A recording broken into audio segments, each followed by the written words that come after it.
Good morning plus 2 class. So today I am going to start the next chapter and the name of the next chapter is Politics of Plant Development.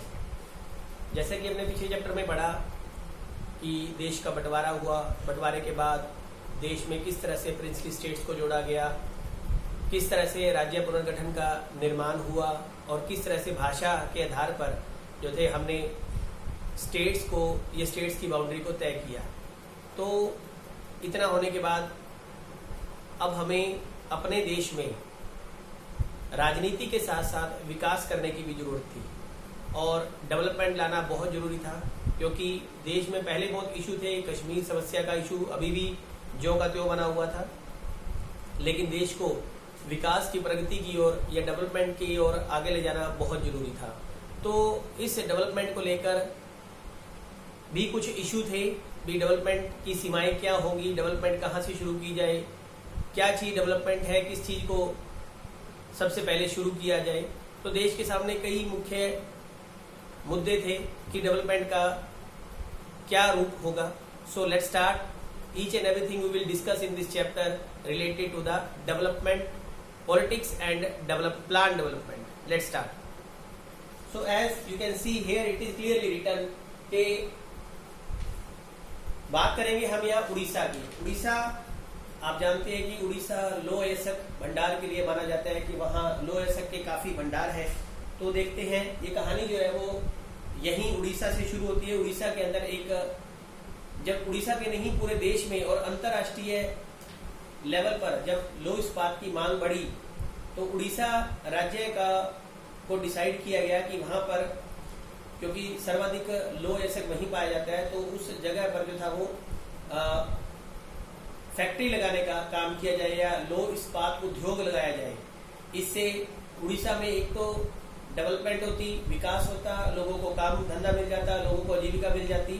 तो जो राज्य सरकार थी उसने इस विषय में सोचा कि राष्ट्रीय और अंतर्राष्ट्रीय कंपनी को वहां पर निवेश करने के लिए बुलाया गया। So here let me start.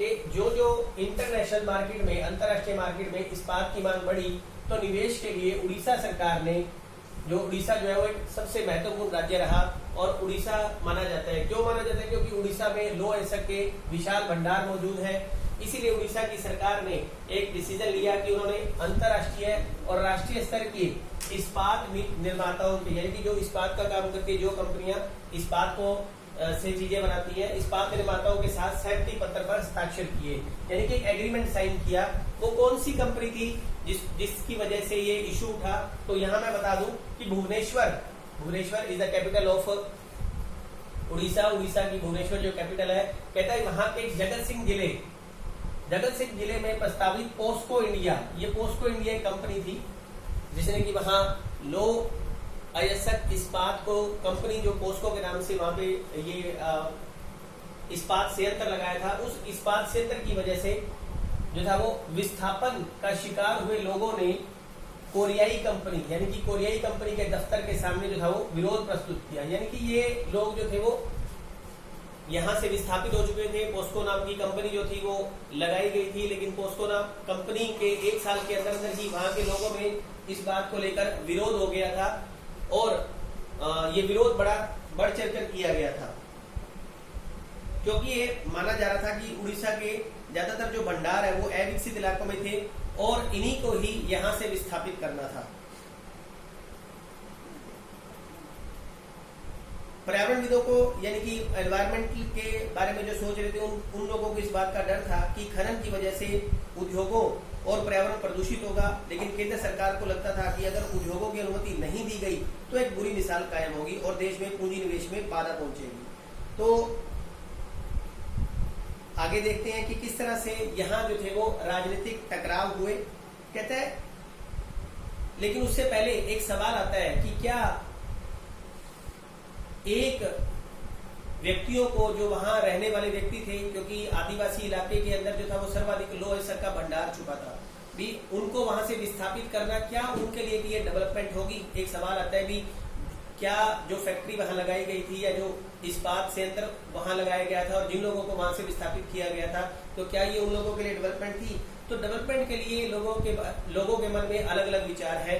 जो किसी व्यक्ति के लिए डेवलपमेंट, एक व्यक्ति के लिए डेवलपमेंट सब व्यक्तियों के लिए डेवलपमेंट नहीं हो सकती थी। तो यहाँ कुछ राजनीतिक टकराव थे, आइए उन टकराव को डिस्कस करते हैं।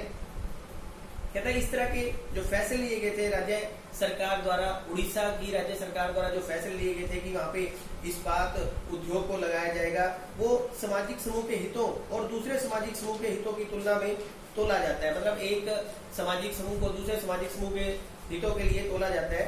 साथ ही मौजूदा पीढ़ी के हितों और आने वाली पीढ़ी के हितों को भी लाभ हानि की तुलना में मापा जाता है। यानी कि क्या इस इस्पात उद्योग से जो आज की जनरेशन है उसको फायदा होगा या आने वाली जनरेशन को भी उससे फायदा होगा। किसी भी लोकतंत्र के ऐसे फैसले जनता द्वारा लिए जाने चाहिए या कम से कम इन फैसलों पर विशेषज्ञों की स्वीकृति की मोहर होनी बहुत जरूरी है। कहने का मतलब है कि इन फैसलों को जनता के साथ साझा करके ही इन फैसलों को लिया जाना चाहिए और इन फैसलों के अंदर जो विशेषज्ञ हैं उनकी राय भी होना बहुत जरूरी है। खनन, पर्यावरण, अर्थशास्त्र के विशेषज्ञों की राय जानना बहुत जरूरी है। लेकिन अंतिम निर्णय निश्चित तौर पर राजनीतिक निर्णय होना चाहिए। जनप्रतिनिधि जनता की भावनाओं को समझते हैं और जनप्रतिनिधियों को ही ऐसे फैसले लेने का अधिकार होना चाहिए, क्योंकि आफ्टरऑल कोई भी संयंत्र है, क्योंकि सरकार लोगों की भलाई के लिए कल्याणकारी काम करती है, तो ऐसे सभी फैसलों में जो कि जनता के हित के लिए किए जाते हैं उसमें जनता की भागीदारी होनी बहुत जरूरी है। अगर उसमें जनता की भागीदारी नहीं होती है तो ऐसे फैसलों का क्रिटिसाइज पूरी तरह से किया जाता है, उसकी पूरी तरह से आलोचना की जाती है। तो अगले वीडियो में हम आगे देखेंगे कि क्या हुआ, इस डिसीजन का कितना फायदा हुआ या कितना नुकसान हुआ। Thank you.